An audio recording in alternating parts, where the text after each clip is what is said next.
வடநாட்டில் பஞ்சம் ஏற்பட்டப்போ சமண முனிவர்கள் தங்களுடைய மதம் பரப்பை இங்கே வந்தாங்க. நல்லா நினைவு வச்சுக்கோங்க. ஆங்கிலேயர்கள் மதம் பரப்ப இங்கே வந்தார்கள், சமணர்கள் வந்தார்கள், பௌத்தர்கள் வந்தார்கள். வந்து பாண்டி நாட்டில் சமணர்கள் அதிகமாக தங்கியிருந்தாங்க. குறிப்பிட்ட காலத்தில் அவங்களாம் விடைபெற வேண்டிய சூழல் வந்தது. அப்போ நாங்கள்லாம் போகிறோன்னு பாண்டிய மன்னனுக்கு அவங்கள பிரிய விருப்பம் இல்லை, இருங்கன்னு சொன்னான். அவங்க என்ன பண்ணாங்க, ஒரு நாள் ஒன்றும் சொல்லாமல் ஆளுக்கு ஒரு பாட்டு எழுதி வச்சுட்டு அப்படியே கிளம்பி போயிட்டாங்க. அந்த கோபத்தில் அந்த பாட்டெல்லாம் எடுத்து அரசன் ஆற்றுல எறிஞ்சிட்டானா வைகையில்.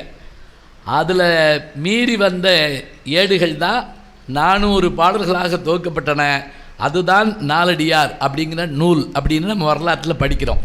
இந்த நாலடியாரை எங்கள் அப்பா சொல்லிக்கிட்டே இருப்பார், கட்டாயம் நீ படித்து வச்சுக்கோ, உன் வாழ்க்கையினுடைய சொத்து அப்படிம்பார். ஏன் தெரியுங்களா? இந்த பாட்டிலேருந்தே ஆரம்பிக்கிறேன். எது அழகுன்னு கேட்டால் அப்போ சொன்னார்ல, ஒரு பெண்ணுக்கு எத்தனை அழகு, கண் அழகு எல்லாம் சொன்னார்ல. ஆனால் நாலடியார் சமணமுனிவர்கள் என்ன சொல்கிறாங்க அப்படின்னா, குஞ்சி அழகும் கொடுந்தானை கோட்டழகும் மஞ்சள் அழகும் அழகல்ல, நெஞ்சத்து நல்லம் யாம் என்னும் நடுநிலைமையால் கல்வி அழகே அழகு. இதான் முடிஞ்சு போச்சு. கல்வி அழகே அழகு. இதில் முதல்ல சொன்ன வரையிலாம் ஒன்றும் புரியலையே, புரியாது. அப்போ தான் அது செய்யுள்னு தெரியும். ஒரு காலத்தில் செய்யுள்ள தான் பூரா எழுதணும். கல்வெட்டா செய்யுள் தான், கடிதமா செய்யுள் தான், காதலா செய்யுள் தான், எல்லாம் செய்யுள். உரைநடை வந்த பிறகு தான் நமக்கு புரிஞ்சது. கருகருன்னு இருக்க கூந்தல் அழகு இல்லையா, குஞ்சி அழகும் கொடுந்தானை கோட்டழகும் மஞ்சள் அழகும். இந்த பாட்டை நான் நடத்திக்கிட்டு இருக்கேன். வகுப்பில் ஒரு பொம்பளை பிள்ளை எந்திரிச்சு கேட்குது, என்ன தெரியுமா, மஞ்சள் அழகுன்னு சொல்கிறீங்களே, ஆம்பளை மஞ்சள் பூசுவானா? இந்த கேள்வி என்ன சொல்கிறீங்க? ஏன் மஞ்சள் அழகுன்னு சொன்னாங்க? எனக்கே அதிர்ச்சி ஆகி போச்சு. ஏன்னா இது நம்ம சிலபஸில் இல்லை. எப்போவுமே இப்போ ஞாபகம் வச்சுக்கோங்க, திடீர்னு ஒரு கேள்வி கேட்டாங்கன்னா திடுக்கிட்டுருவோம் நம்ம. அதுக்கு பல வாத்தியார்கள் பல வழிகள் வச்சுருப்பாங்க. தெரியாத கேள்வியை கேட்டால், ஓ நம்பர் என்ன எந்திரி அப்படிம்பாங்க. அவன் நான் இல்லை சார் இவன் தான் அப்படிம்பான். உட்காரு, பேசாமல் உட்காரு. இன்னும் சில வாத்தியாருக்கு சென்டிமெண்ட்டாக டச் பண்ணுவாங்க. நான் தானே உன்னை சேர்த்து விட்டேன், அந்த நன்றி கூட உனக்கு கிடையாதா? அவன் என்ன கேட்டுக்கிட்டான், ஒரு சந்தேகம் தான் கேட்டான். இன்னொரு வாத்தியார் இருந்தார். அவர் எப்படின்னா, அவருக்கு பதில் தெரியலன்னா தெரியலன்னு சொல்ல மாட்டார். அந்த கேள்வி கேட்டவனை பாராட்டி விட்டுருவார். அருமையான கேள்வி தம்பி, அற்புதமான கேள்வி. இந்த கேள்வியை நீ கேட்பேன்னு நான் நினச்சேனப்பா. குட் கொஸ்டின், உட்காரு. உட்காந்து அவன் கேட்பான். பக்கத்தால், ஏன்டா பதிலே சொல்லாட்டி போகிறான்டா, நல்ல மனுஷன். ஆனால் தினம் செய்ய முடியாது. இப்படியே குட் கொஸ்டின் சொன்னோம்னு வச்சுக்கோங்க, நமக்கு பேர் வச்சு விட்ருவாங்க. இந்த குட் கொஸ்டின் போது பாரு அப்படின்னு சொல்லி. மஞ்சள் அழகுங்கிற வார்த்தையை சொன்ன உடனே, மஞ்சள் ஆண்கள் பூசுவாங்களான்னு அந்த பொண்ணு கேட்ட உடனே சிடுக்கிட்டு போனேன் நான். அப்புறம் தான் எங்கள் பேராசிரியர்கிட்ட போய் கேட்டேன். நல்லா ஞாபகம் வச்சுக்கோங்க, நானும் பேராசிரியர் தான். எனக்கு சந்தேகம் வந்தால், எனக்கு தெரியாத செய்தி உலகத்தில் இல்லை என்று நான் ஒருபோதும் நினைக்க மாட்டேன். நான் யார்கிட்டையாவது அதுக்கு அந்த பதிலை தேடி அலைவேன். தோ பரமசிவன் அவர்கள் கேள்விப்பட்டிருப்பீங்க. தோப்பா கேள்விப்பட்டிருக்கே இல்லை? அவரை பற்றி ஒரு வார்த்தையில் சொல்கிறதா இருந்தால் எப்படி சொல்லலாம் தெரியுமா? 1986 98 வரைக்கும் தியாகராஜ காலேஜில் வேலை பார்த்தார் அவர். அவரோட நான் வேலை பார்த்தேன். நான் நேரடியாக ஸ்டூடெண்ட் இல்லை, வேலை தான் பார்த்தேன். ஆனால் பேசுவோம் பேசிக்கிட்டே இருப்போம். அன்பே சிவம் படத்தில் மாதிரி மாறி பேசுவோம். அவருக்கு கடவுள் நம்பிக்கைலாம் ஒன்றும் கிடையாது. நான் எந்த கோயிலை பார்த்தாலும் உள்ளே போயிடுவேன். அதை பற்றி எங்களுக்குள்ளே கவலை கிடையாது. என்னை கும்பிடாதுன்னு சொன்னதில்லை, ஏன் கும்பிட்டேன்னு கேட்டதில்லை. ஒரு நான் மதுரையில் ஒரு ரோட்டோரத்து முருகன் கோயிலுக்குள்ளே நான் போனேன். அவர் வெளியே இருந்து சீரடி குடிச்சிட்டு இருந்தார். சாமி கும்பிட்டு வெளியே வந்தேன். சாமி பார்த்தீங்களான்னு கேட்டார். பார்த்தேன். முருகன் தானே அப்படின்னாரு. ஆமாம். அது கீழே ஒரு கல்வெட்டு இருந்துச்சு, படிச்சிங்களா அப்படின்னாரு. இல்லையே படிக்கலையேன்னு. அந்த முருகனுடைய இடுப்பில் ஒரு குருவால் இருந்துருக்குமே, அது நாயக்கர் காலத்து வாழ், பாண்டியர் காலத்தில் குருவாள் கிடையாது. அதனால் இந்த முருகன் 14ஆம் நூற்றாண்டுக்கு பிறகு வந்திருக்கணும். இதெல்லாம் பார்த்தா நான் எப்படிங்க சாமி விடுவேன் அப்படின்னு கேட்டேன். கேட்டுட்டு நான் விடலை. அப்போ நீங்கள் என்ன கடவுள் இல்லைங்கிறீங்களா அப்படின்னு நான் அவர்கிட்ட கேட்டேன்.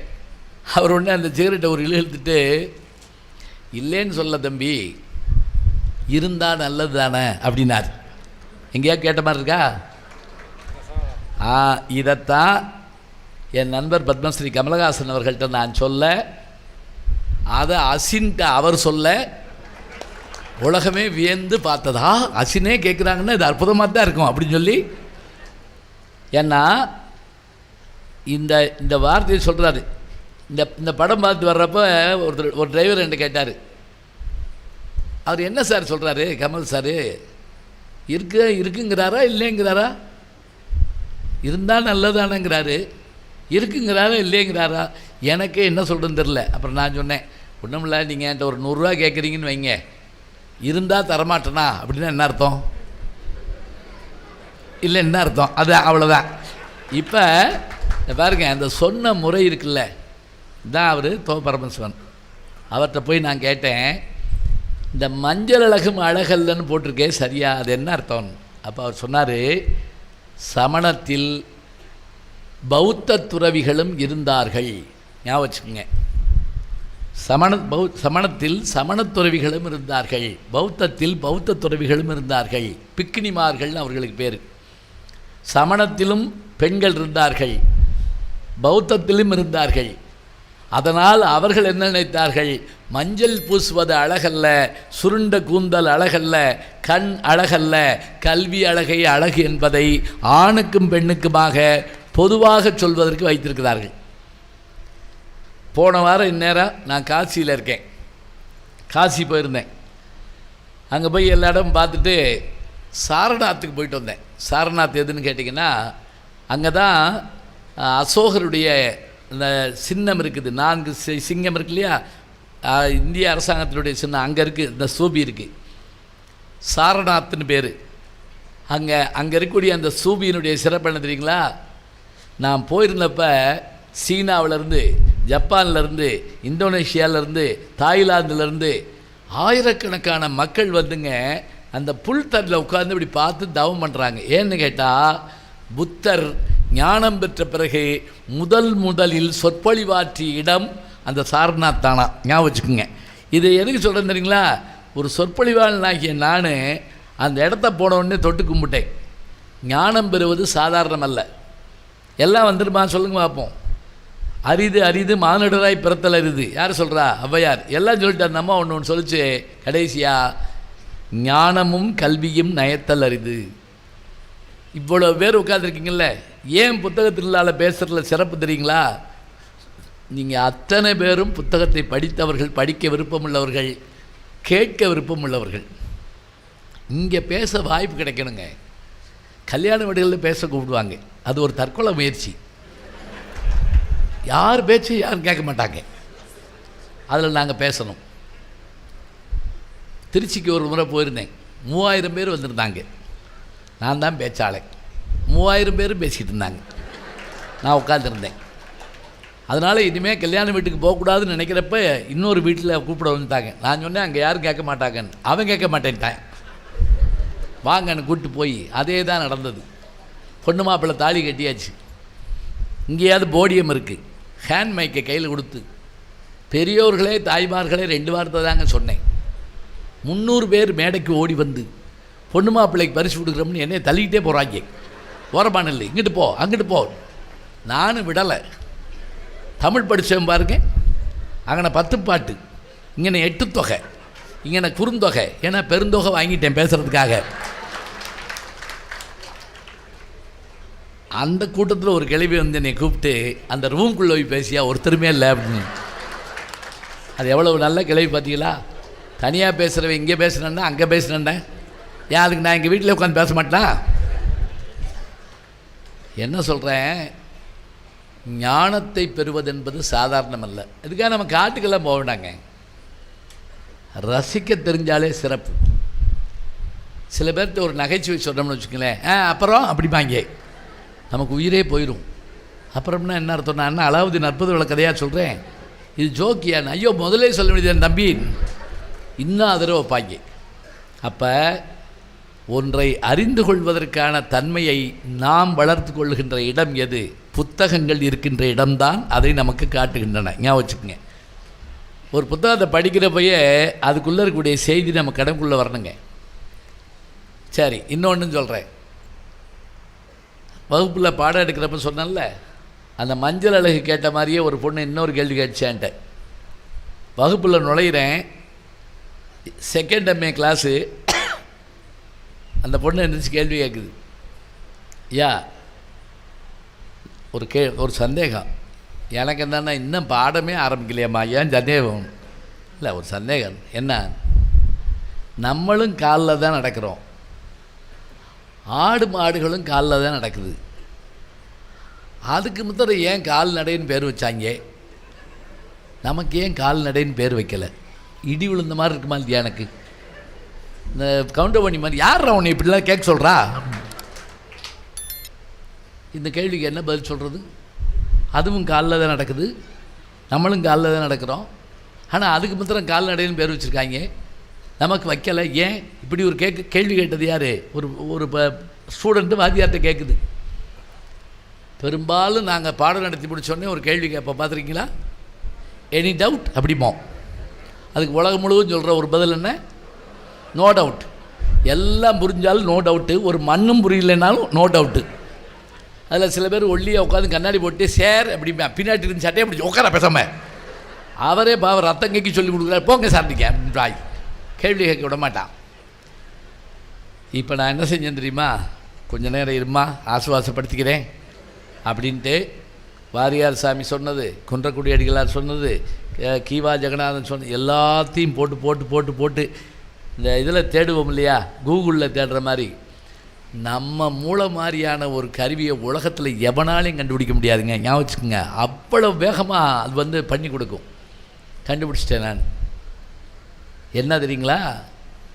இப்போ நம்ம எங்கேயாவது போனோம்னு வச்சுக்கோங்களேன், எங்கே போகிறீங்கன்னு கேட்டால், கடைக்கு போகிறேன், கோயிலுக்கு போகிறேன், நூலகத்துக்கு போகிறேன், அக்கா பையன் வந்திருக்காரு ஊர்லேருந்து, அவரை வரவேற்க போகிறேன், சாப்பிட போகிறேன், சும்மா போகிறேன், இது வரைக்கும் சொல்லுவோம். ஒரு எருமாடு போகுது, அதில் போய் கேளுங்க எங்கே போகிறேன்னா, அது பேசுமா? பேசாது. அது எங்கே போகுதுன்னு அதுக்கு தெரியாது. போகிற போகில் என்னமா சாப்பாடு இருந்தால் இலை இருந்தால் தின்ட்டு போகும். அப்போ அதனுடைய கால்கள் எங்கே போகின்றனவோ அதன்படி அவை போவதால் அவற்றுக்கு கால்நடை என்று பெயர். மனம் தீர்மானித்தபடி நாம் செல்வதால் நமக்கு மனிதன் என்று பெயர். வச்சுக்கோங்க. நாம் மனத்தின் தீர்மானத்தின்படி நடப்பவன். அதனால தான் கண் போன போக்கிலே கால் போகலாமா, கால் போன போக்கிலே மனம் போகலாமா, மனம் போன போக்கிலே மனிதன் போகலாமா, மனிதன் போன பாதையை மறந்து போகலாமா. ஒரு மேடைங்க மெட்ராஸில் கண்ணதாசன் அவர்களுக்கு அஞ்சலி செலுத்தி எல்லாரும் அவரை பாராட்டுறாங்க. அவர் இறந்த நேரத்தில் பாராட்டினா எப்படி? ஒவ்வொருத்தரும் எந்திரிச்சு, ஒரு பக்கம் மனோரமா, இன்னொரு பக்கம் இவர் எம்எஸ் விஸ்வநாதன், அதில் வாலியும் உட்காந்துருக்காரு, பெருங்கூட்டம், எல்லோரும் கண்ணதாசனை பாராட்டுறாங்க. அதில் மனோரமா எந்திரிச்சு பாட்டே பாடுறாங்க. இந்த பாட்டை, கண் போன போக்கிலே கால் போகலாமா, கால் போன, அந்த பாட்டை பாடுறாங்க. அதில் ஒரு வரி வரும், இருந்தாலும் மறைந்தாலும் பேர் சொல்ல வேண்டும், இவர் போல யார் என்று ஊர் சொல்ல வேண்டும். சொல்லிட்டு அந்த அம்மா சொல்லிச்சு, இப்படி எழுத இனிமேல் யார் முடியும், கண்ணதாசனால் தானே முடியும்னு சொல்லி கண்ணீர் விட்டுச்சுங்க.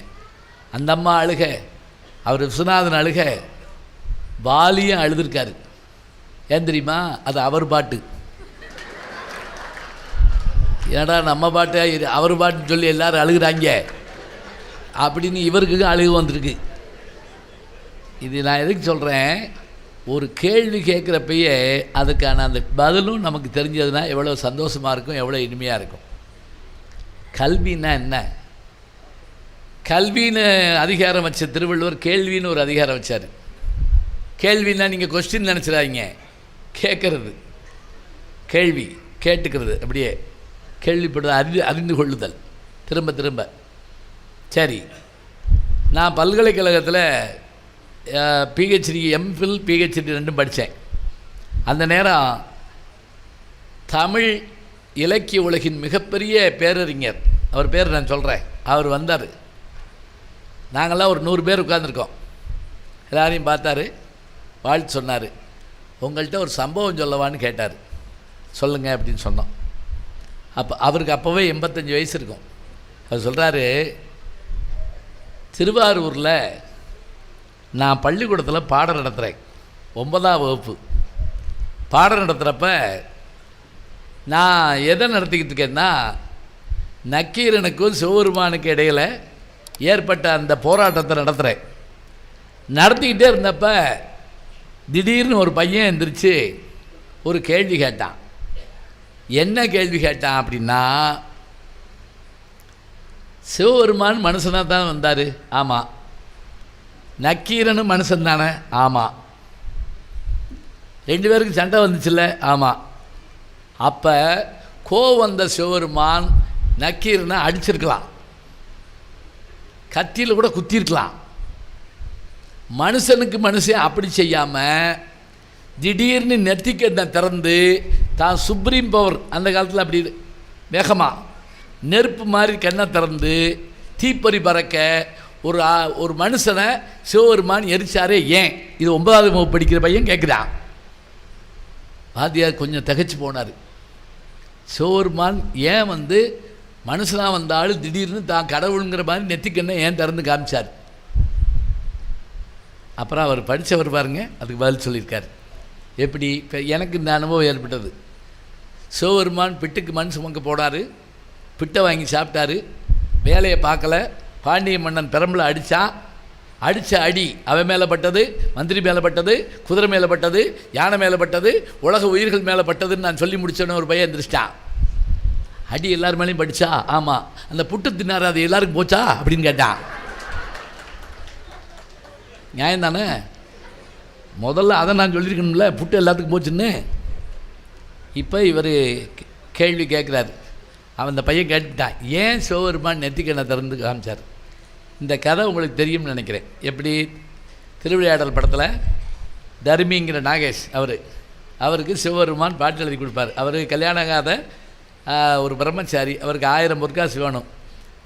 மன்னனுக்கு சந்தேகம் வந்தது, பாண்டிய மன்னனுக்கு. என்ன சந்தேகம்? பெண்களுடைய கூந்தலுக்கு இயற்கையிலேயே மனம் உண்டா? இப்போ இதெல்லாம் சொல்ல முடியுமா? இப்போ முதல்ல கூந்தல் உண்டா, முதல்ல அது ஒரு நீளமான கூந்தல் உண்டா, குறைவான கூந்தல், அப்படி வேணால் பட்டிமன்றம் போட்டுக்கிட்டு இருக்கலாம். இன்னொன்று, பெரியார் ஒரே வார்த்தை சொன்னார், எல்லாத்தையும் பாய் கட் பண்ணிக்கோ, பண்ணிவிட்டு நீ பாட்டுக்கு சந்தோஷமாக திரி, அதை போட்டு இழுத்துக்கிட்டு இருக்காதுன்ட்டு போயிட்டார் அவர். கூந்தலுக்கு மனம் உண்டா? இந்த சந்தேகம் வந்துருச்சு. நீங்கள் கேட்கலாம், இப்படி இதுன்னு வேலையை தவங்களான்னு. இல்லை, அப்போல்லாம் டிவிலாம் கிடையாதுல்ல. மன்னன் கேள்வி கேட்குறான், பரிசு கொடுக்குறான். சரி இருக்கட்டும், 1000 பொற்காசு பரிசு. இதை கேள்விப்பட்டு அந்த தருமிங்கிற ஏழை புலவன் சிவபெருமான்கிட்ட கேட்டான், எனக்கு யாரும் இல்லையா, என்ன செய்யுது? உடனே சிவபெருமானே புலவராக வந்துட்டார். நல்லா பாருங்கள், அவர் நினச்சா ஒரு 1000 பொற்காசு அவனுக்கு கொடுக்க முடியாதா? கொடுக்கலாங்க. தமிழுக்கு ஒரு பாட்டு கிடைக்கணுமா இல்லையா? யோசிச்சு பாருங்கள், தமிழுக்கு ஒரு பாட்டு வேணும். உடனே அவர் என்ன பண்ணார், தானே ஒரு பாட்டு எழுதி அவன்கிட்ட கொடுத்து, இதை கொண்டு கொடு. அவர் நாயை சூட கேட்பார். சரி, பரிசு கிடைத்தால் நான் வாங்கி கொள்ளுகிறேன், வேறு ஏதாவது கிடைத்தால் என்னிடம் வா, நான் பார்த்து கொள்ளுகிறேன், எங்கெங்கே வீங்கியிருக்குண்ணா அப்படிம்பார். அதே மாதிரி கொண்டு போவார். பார்வேந்தே என்னை பார்வேந்தே, அதிலே சிலேடை இருக்கு பாருங்க. பார்வேந்தேன்னு நாட்டுக்கு அரசன், என்னை பார்வேந்தே சீமி அப்படின்னு அர்த்தம். பார்வேந்தே என்னை பாட்டுடன் வந்திருக்கும் தருமியை பார்வேந்தே சொல்லிவிட்டு பாட்டை வாசி. ஒன்னே, கொங்குதேர் வாழ்க்கை அஞ்சிரை தும்பி காமம் செப்பாது கண்டது மொழியுமோ பயில் இது களியை நட்பின் சரியை தறிவை கொந்தலின் அறிவும் உழவோ நீ எரியும் போவே சொல்லி முடிச்சோடனே அற்புதமான பாட்டு, அருமையான பாட்டு. 1000 பொற்காசுகளை கொடுங்கன்றாங்க. போடுங்கள் போடுங்கள், முதலில் பால்காரன் கடையை அடக்கணும் அப்படிம்பாப்பில். கொடுக்க போகிறப்ப மன்னா அப்படிம்பார். யார்? நக்கீரன். சற்று பொறுங்கள் புலவரே, இங்கே வருகிறாரா? வரமாட்டேன், பரிசை வாங்கி கொண்டு பிறகு வருவேன், அதற்குள்ளே என்ன அவசரம்? அண்ணா போடுங்கள். அதில் தான் சந்தேகம். என்ன முதற்க இந்த பாடலை எழுதியது யார்? நான் எழுதுதான். அப்புறம் மண்டபத்தில் எழுதி கொடுத்தா வாங்கிட்டு வந்து நான் எழுதுதான். சரி, அப்படி இருந்தால் அதற்கான விளக்கத்தை சொல்லிவிட்டு பிறகு பரிசை பெற்று செல்லலாம். போங்கப்பா, மன்னருக்கே புரிந்து விட்டது. உமக்கு என்ன? கடைசியில் உமது பாடலில் பிழை இருக்குதுன்றவர். இவர் மைண்ட் வாய்ஸ் சொல்லும், இதுக்கு தான் புதுசாக பாட்டு எழுதுறவன் நம்பி வரக்கூடாதுங்க, எனக்கு பரிசு வேண்டாம் ஒன்று கிளம்புவார். சிவபெருமான்கிட்ட போய், ஏயா உனக்கு பாட்டு எழுத தெரியலன்னா முதல்ல சொல்லியிருக்கலாம்ல, இப்போ எனக்கு உன்னைய நம்பி புலமும் போச்சு, கத்தி கத்தி குரலும் போச்சு, யார் பாட்டில் குறை சொன்னது? இவர் சொல்லுவார். அங்கே ஒருத்தன் சொன்னால் சிவபெருமான் போவாருங்க, யார்? சிவாஜி. 2 பேரும் பேசுகிறத பார்த்தீங்கன்னா இப்போ போய் போட்டு பாருங்க, வேகமாக வந்து தருமி கொண்டு வந்த பாட்டில் குற்றம் கண்டுபிடித்தவன் எவன் அப்படி பாப்பில், அவன் இவன் என்ற ஏகவசனம் வேண்டாம், முறையாக கேட்டால் சரியான பதில் வரும். சொல்லி முடித்த உடனே இவர் தான் சொல்லுவாங்க, யார் இந்த கிழவன்? முத்தமிழ் சங்கத்தின் தலைமை புலவன் நக்கீரன். ஓ கீரனா, முத்தமிழ் சங்கத்தின் தலைவன் என்பதால் அந்த தைரியத்தில் கூறினீரா? சொல்லி கேட்பாப்புல. அவர் சொல்லுவார், அதெல்லாம் இருக்கட்டும், முதற்கண் பாடலை இயற்றியது யார்? யாம் இயற்றினோம். எழுதிய நீர் வராமல் மற்றவரிடம் கொடுத்து அனுப்ப காரணம் அது நடந்து முடிந்த கதை. உடனே சொல்லுவார் இவர், புலவருக்கு முதலில் பொய்யுரை தேவையில்லை, அதை தாம் புரிந்து கொள்ள வேண்டும். புரிந்தது புரியாதது, தெரிந்தது தெரியாதது, அறிந்தது அறியாதது அனைத்தும் அறிவோம், அதை பற்றி நீர் எனக்கு விளக்கம் சொல்ல தேவையில்லை. எல்லாம் அறிந்துவிட்டால் எழுதும் பாட்டில் பிழை இல்லை என்று அர்த்தமா? அதை நான் எடுத்து கூறக்கூடாது. கூறிப்பாரும். சரி, பாட்டினுடைய பொருள் என்ன? பாட்டினுடைய பொருள் இப்போ நான் இந்த பாட்டை முதல்ல நாகேஷ் வாசிக்கிறப்ப சோகமாக இருக்கும், இவர் வாசிக்கிறப்ப கம்பீரமாக இருக்கும். அது என்ன பொருள் தான்? ஒரு வண்டை பார்த்து ஒருத்தன் கேட்குறான், மலையில் வாழுகின்ற தோட்டங்களில் வாழுகின்ற உயர்ந்த சாதி வண்டே, நீ பார்த்த மலர்களுள் என் தலைவியின் கூந்தலுக்கு இணையான வாசனையுடைய மலர்களை பார்த்ததுண்டோ? இதுதான் கேள்வி. இதுதான் அந்த பாட்டு. அப்படி தான் என்ன அர்த்தம்? இந்த வாசம் அதில் இல்லைன்னு அர்த்தம். இதைத்தான் நான் எழுதிக்கிறேன். அவர் சொல்கிறாரு, இதன் மூலம் நீங்கள் மன்னருக்கு சொல்லுவது பெண்களின் கூந்தலுக்கு இயற்கையிலேயே மனம் உண்டு. யார்? சிவபெருமான். இல்லை, வாசனை திரவியங்களை பூசிக்கொள்வதாலும் மற்றவற்றால் தான் பெண்களுக்கு கூந்தலில் மனம் உண்டு, செயற்கையால் தான் மனம் உண்டு. யார்? நக்கீரன். 2 பேருக்கும் போட்டி நடக்குதுங்க. இப்போ திடீர்னு என்னாச்சு தெரியுமா? உத்தம சாதி பெண்களுக்கு சிவபெருமான் கேட்குறார், இல்லை. சரஸ்வதிக்கு இல்லை, லட்சுமிக்கு இல்லை. இதோடு நின்றுருந்தால் பரவாயில்ல. நக்கீரர் ஒருபடி மேலே போயிட்டார் ஆர்வத்தில். நான் அன்றாடம் வழிபடுகிறேனே உமையவள், இமயவள், மீனாட்சி, பார்வதி, அவளுடைய கூந்தலிலும் மனம் இல்லைன்னாரு நக்கீரர். இப்போ தான் சிவபெருமானுக்கு சுருகுனுச்சு. ஏன் மனைவி கூந்தலில் மனம் இல்லைன்னு உனக்கு எப்படி தெரியும்? அதை சொல்கிறதுக்காகத்தான், டே வந்திருக்கிறதே அவள் ஹஸ்பண்ட் தாட்டா அப்படிங்கிறதுக்காகத்தான் தான் நெத்திக்கண்ணை திறந்து காட்டினாராம். யார்? சிவபெருமான். விசிட்டிங் கார்டு மாதிரி. அப்படி நெத்திக்கண்ணை திறந்தது காரணம் அவளை எரிக்கிறதுக்காக இல்லை. நீ சொன்னையே அந்த மீனாட்சி, பார்வதி, உமையவள், அவளுடைய வீட்டுக்காரன் நான் தான் காட்டுறதுக்கு தான் கண்ணை திறந்தார், மற்றபடி எரிப்பதற்காக இல்லை. இதோட கதை முடியலை. இந்த கேள்வியை கேட்ட 9ஆம் கிளாஸ் படித்த அந்த பையன் யார் தெரியுமா? தமிழகத்தின் முதல்வராக ஆட்சி செய்து எழுத்துலகில், பேச்சுலகில், திரையுலகில் சாதித்து காட்டிய டாக்டர் கலைஞர் அவர்கள். அவர்தான். அவர்கிட்ட அந்த பதில் சொன்ன வாத்தியார் பேர் தண்டபாணி தேசிகர். தேவாரத்துக்கு உரை எழுதியதோடு மட்டுமில்லை, மிகப்பெரிய வித்வான். அதனால தான் இவர் முதலமைச்சரானே அவரை கூப்பிட்டு அவருக்கு பொன்னாடை போற்றி அவருடைய திருவடிகளில் வந்து வழங்கினார். இதை ஏன் சொல்கிறேன் தெரியுங்களா? கல்வி என்பது என்ன என்று கேட்டால், மதிப்பெண்ணுக்காக படிப்பது கல்வி இல்லை, ப்ரமோஷனுக்காக படிப்பது கல்வி இல்லை, அல்லது நான் படித்தவன் என்று பேர் போட்டு நீளமாக பட்டங்களை போட்டுக்கொள்வதற்காக படிப்பது கல்வி இல்லை. கல்வியின் மூலமாக நாம் உயர்ந்து கொண்டே போக வேண்டும். ஏன் படிக்கணும்னு கேட்குறோம். ஏன் படிக்கணும்னா, ஒரு பார்வை இல்லாதவர் பஸ் ஸ்டாண்டில் நின்றுட்டு இருந்தார். அந்த பக்கமாக ஒரு பஸ் வந்துச்சு.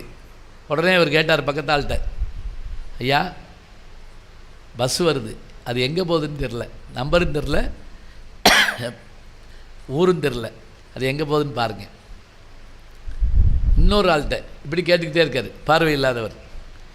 இவர் மாதிரியே இன்னொரு ஆளை அந்த பக்கம் கேட்டுக்கிட்டு இருக்காரு, அந்த பஸ் எங்கே போகுது, இந்த பஸ் எங்கே போகுது, இந்த பஸ் எங்கே போகுது. இவருக்கு ஒரு சந்தோஷம், நம்மளை மாதிரி அவருக்கும் பார்வை இல்லை போட்டுருக்குன்னு பக்கத்தில் போய் அவர் கையை பிடிச்சி, என்னைய மாதிரி உங்களுக்கும் கண் தெரியாதான்னு கேட்டார். அவர் சொன்னார், எனக்கு கண்ணு தெரியுமியா, படிக்க தெரியாதியா அப்படின்னார். படிக்க தெரியாது என்றால் பார்வை இருந்தும் பயனில்லை என்பது தான் முக்கியம். கண்ணுடையோர் என்போர் கற்றோர், முகத்திரண்டு புண்ணுடையோர் கல்லாதவர். இந்த கண்ணுங்கிற விஷயம் இருக்குதே, இது படித்தாதான் பயனுடையதான். பட்டம் கல்விங்கிறது மட்டும் இல்லைங்க, எதை படித்தாலும் நமக்கு அதில் ஒரு இனிமை கிடைக்கணும். நான் சொல்கிறேன்ல, ஒரு நல்ல நகைச்சுவையை புரிந்து கொள்வதற்கு நமக்கு என்ன வேணும்? அறிவு வேணும், ஞானம் வேணும். ஞானமும் கல்வியும் நயத்தல் அரிதுங்கிற போது அதுக்கான முயற்சிகள் நாம் எடுத்துக்கிறணும். 2ஆம் கிளாஸில் ஒரு விஷயத்தை படிக்கிறோம், 8ஆம் கிளாஸில் படிக்கிறோம், 10ஆம் கிளாஸில் படிக்கிறோம், எம்ஏ படிக்கிறோம்.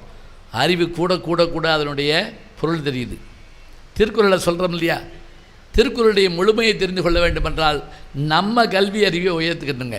எப்படி? ஒரு உதாரணம் சொல்கிறேன் பாருங்க. ஒருத்தன் வயலில் வேலை பார்த்துட்டு இருந்தான். உருண்டையாக ஒரு கல் கிடச்சது, பார்க்க தான் பளபளப்பாக இருக்குது.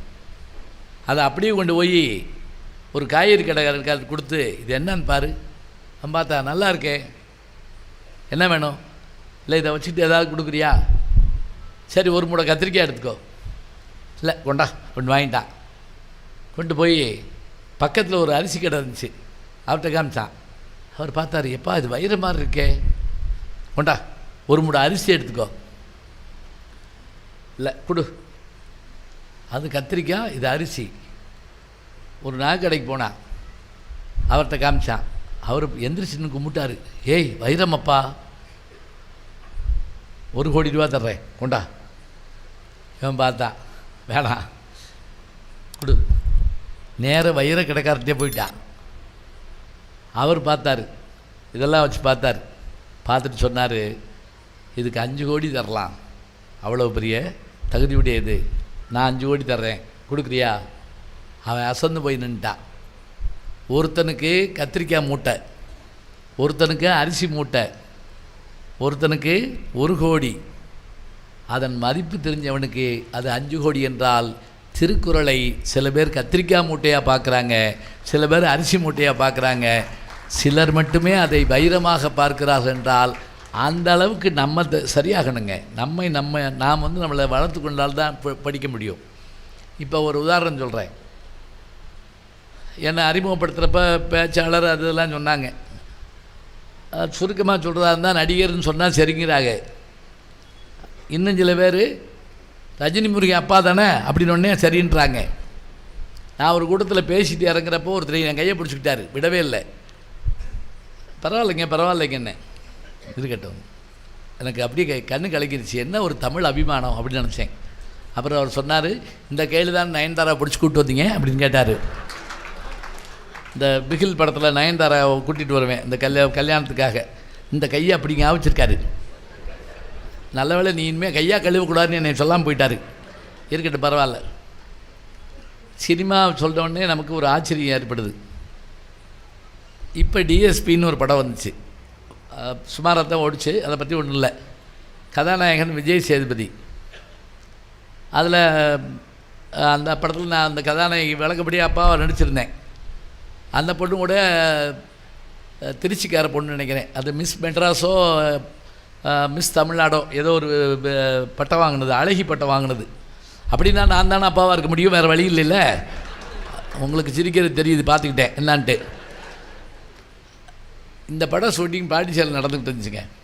அப்போ 2 மணி 3 மணிக்கெல்லாம் பாட்டு சீன் போயிட்டுருக்கு. திடீர்னு விஜய் சேதுபதி என்ன பண்ணார் என்கிட்ட, ஐயா உங்களை பற்றி எனக்கு நல்லா தெரியும், நான் சினிமாவுக்கு வர முந்திருந்தே உங்களோட ரசிகன் நான், உட்காருங்கய்யா, எனக்கு ஒரு திருக்குறள் சொல்லுங்கள் அப்படின்னார். சரிண்ணே, ஆனால் ஞாபகம் வச்சுக்கங்க, நான் கேட்ட திருக்குறளாக இருக்கக்கூடாது. இப்போ நான் என்ன பண்ணுறது? நானாக ஒன்று எழுதி தர்றதா? அவர் சொல்கிறாரு, இப்போ திருக்குறள்னு சொன்னோன்னே ஆகரமதில் எழுத்தலாம் ஆதிபாதம் அப்படி சொல்லாமல் இது வரைக்கும் கேட்காத குறள் ஒன்று சொல்லுங்கள் அப்படின்னார். இப்போ பாரதியார் பாட்டினோடனே சில பேர் ஓடி விளையாட்டு பாப்பா உட்காந்துரு பாப்பான்னு உடனே சொல்லிட்டு போயிடுவாங்கல்ல. இளையராஜா சொல்லி காட்டுற வரைக்கும் நமக்கு அந்த பாட்டு தெரியுமாங்க. எது? நிற்பதுவே நடப்பதுவே பறப்பதுவே. அந்த பாட்டு பாரதியார் பாட்டுன்னு எத்தனை பேருக்குங்க தெரியும்? யோசிச்சு பாருங்க. காக்கை சிறைகள் நந்தலாலா உந்தன் கரிய நிறம் தோன்றுதையா நந்தலாலா, பாரதி பாட்டுன்னு எத்தனை பேருக்கு தெரியும்? அப்போ அவர் கேட்குறது என்ன, நான் அறியாத திருக்குறளை சொல்லுங்கள். சரின்னு நான் சொல்ல ஆரம்பித்தேன். ஆச்சரியம் என்னன்னு கேட்டிங்கன்னா, சினிமா துறையில் வேலை பார்த்துக்கிட்டு இருந்த பல பேர் வந்து உட்காந்துட்டாங்க. அந்த டைரக்டர் வேகமாக ஓடியாந்தார், பொன்ராமு, ஒன்று நடிக்க வாங்க, இல்லாட்டி என்னையும் சேர்த்துக்குங்க. இங்கே இருங்க ஒரு நிமிஷம், இவருக்கு சொல்லிட்டு வரேன். அப்பா அவர்கிட்ட ஒரு திருக்குறள் சொன்னேன். என்ன திருக்குறள்னால், நீங்கள் கேள்விப்பட்டிருந்தாலும் பரவாயில்ல, கேள்விப்பட்டதாலும் கேட்டுக்குங்க. திருவள்ளுவர் ஒரு விஷயத்தை சொல்கிறார். என்னன்னா, இந்த உலகத்தில் பொருள் வச்சுருப்பாங்க, சில பேர் கொடுக்க மாட்டாங்க, சில பேர் கொடுக்கணும்னு நினைப்பாங்க, அவங்ககிட்ட பொருள் இருக்காது. பொருள் கொண்ட பேர்கள் மனம் கொள்வதில்லை, தரும் கைகள் தேடி பொருள் வந்ததில்லை. மனம் என்ற கோயில் திறக்கின்ற போது அழைக்காமல் அங்கே தெய்வம் வந்து சேரும். அழுதவன் சிரிப்பதும் சிரிப்பதவன் அழுவதும் விதியால் வந்த விளையில்லை அப்படின்னு சொல்லி பாலி ஒரு பாட்டில் எழுதியிருப்பார். புத்தன் இயேசு காந்தி பிறந்தது பூமியில் எதற்காக, தோழா ஏழை நமக்காக அந்த பாட்டு வரும். இதில் பாருங்கள், கொடுக்க மாட்டான் சில பேர், அவன் கஞ்சன். இப்போ அந்த கஞ்சப்பாயிட்டே எப்படி பொருளை வாங்கிறது? ஒரு பிச்சைக்காரர் ரோட்டு வழியாக போயிருக்கான், ஒருத்தர் சேர் போட்டு உட்காந்துருந்துருக்காரு. அவன் வீட்டை பார்த்தேன், அவரை பார்த்தான். ஐயா கொஞ்சம் சோறு போடுங்கண்ணா. இல்லை போ. கிழிஞ்ச வேட்டி கொடுங்கய்யா. கிடையாது. ஒரு ரூபா கொடுங்கய்யா. இல்லை. அப்போ வாங்கய்யா பிச்சை எடுப்போம் அப்படின்னு இருக்கான். நான் கேட்குற எதுவுமே இல்லை. ஏன் நீ சேர் போட்டு உட்காந்துருக்க? இப்போ பார்த்தீங்கன்னா பிச்சைக்காரன் தமிழில் கூட கேட்க மாட்டேங்கிறான். அன்றைக்கி ஒருத்தர் என்கிட்ட 2 rupees இருக்குமா அப்படின்னு கேட்டான். நோ அப்படின்னு, ஓகே அப்படின்னு போயிட்டான். அவனாவது பரவாயில்லைங்க, என்னையவே ஒருத்தர் திகைக்க வச்சான். எப்படி தெரியுமா? வாய் பேச முடியாத ஊமையா, 2 ரூபா கொடுங்கன்னு கேட்டான். நான் கொடுத்த பிறகு யோசிச்சு, இது எப்படி கேட்டாவேன் அப்படின்னு சொல்லி. வாய் பேச முடியாத ஊமையான்னு அவனே சொல்கிறான். அதை நான் நம்பியிருக்கேன். பாருங்க, எச்சிக்கையில் காக்கா ஓட்ட மாட்டான்னு ஒரு விஷயத்தை கேள்விப்பட்டிருக்கீங்களா? கஞ்சத்துலேயும் கஞ்சம் உள்ளவன் பயங்கர ஆள். எச்சிக்கையில் காக்கா ஓட்ட மாட்டானா? ஏன்னா எச்சிக்கையில் காக்கா ஓட்டினா அந்த காக்கா அதில் இருக்கக்கூடிய பருக்கையை காக்கா தின்றுப்பான். கையை கழுவிட்டு தான் காக்காயை ஓட்டிட்டு அப்புறம் சாப்பிடுவானா. இப்படிப்பட்ட ஆள் சில பேர் இருப்பான். அவங்கிட்ட நீ என்ன செய்யணும்னா, பொருளை வாங்கணும்னா கெஞ்சி கேட்டால் கொடுக்க மாட்டான், அழுது கேட்டால் கொடுக்க மாட்டான், மயிலே மயிலே இறகு போடுன்னா போட மாட்டான். சொல்லிவிட்டு அவங்கிட்ட நீ எப்படி வாங்கணுங்கிறதுக்கு திருவள்ளுவர் ஒன்று சொல்கிறாரு, ஞாபகம் வச்சுக்கோங்க. நம்ம உடம்புலையே உடைக்க முடியாத எலும்பு எது தெரியுமா? நம்ம உடம்புலையே உடைக்க முடியாத வலிமையான எலும்பு எது தெரியுமா? தாடை எலும்பு. சபாஸ், தாடை எலும்பு. இந்த தாடை எலும்பு உடையிற மாதிரி அடிச்சேன்னா சொல்கிறவர் யார்? அன்புடைமை பண்புடைமை எல்லாம் எழுதினார்ல, அவர் தான் சொல்கிறாரு திருவள்ளுவர். உடைச்சேன்னா அவன் கொடுப்பான். ஈருங்கை விதிரார் கயவர், கயவர் இந்த வார்த்தையை பாருங்க, ஈருங்கை விதிரார் கயவர் கொடிர் உடைக்கும், கொடிர்னா இந்த இடம், கொடிர் உடைக்கும் கூண்கையர் அல்லா, கையை வளைச்சி தாடையில் ஒரு குத்து குத்துனேன்னா காசை கொடுப்பான். கொடிருடைக்கும் கூண்கையர் அல்லாதவர்க்கு. இதை நான் சொல்லிவிட்டு விஜய் சேதுபதிட்ட சொன்னேன், மாஸ்டர் படத்தில் நீங்கள் கையை வளைச்சிட்டு குத்துவீங்கல்ல, அதை மாதிரி நான் சொன்னேன்ல. எந்திரிச்ச உடனே அப்படியே கட்டி பிடிச்சிக்கிட்டாருங்க. அது மட்டும் இல்லை, மறுநாள் காலையில் ஷூட்டிங் வந்தப்போ அந்த திருக்குறளை எனக்கு திருப்பி சொல்லி காமிச்சார். நான் வியந்து போனேன் அப்படியே. அதுதான் சிறப்பு. ஒரு தடவை கேட்ட உடனே ஈர்ங்கை விதிரார் கயவர் கொடியுடைக்கும் கூண்கையர் அல்லாதவர்க்குன்னு சொன்ன உடனே உண்மையிலேயே சொல்கிறேன், நான் இது வரைக்கும் கேட்காத குரல் நீங்கள் சொன்னீங்கய்யா, நான் இதை ஊர் பூரா சொல்லுவேன்னார். ஒன்றை தெரிந்து கொள்வதற்காக தாங்க நம்ம வாழ்கிறோம், அதான கல்வி. நேற்று தெரிஞ்ச விஷயம் அதவே சொல்லிக்கிட்டே இருக்கக்கூடாது.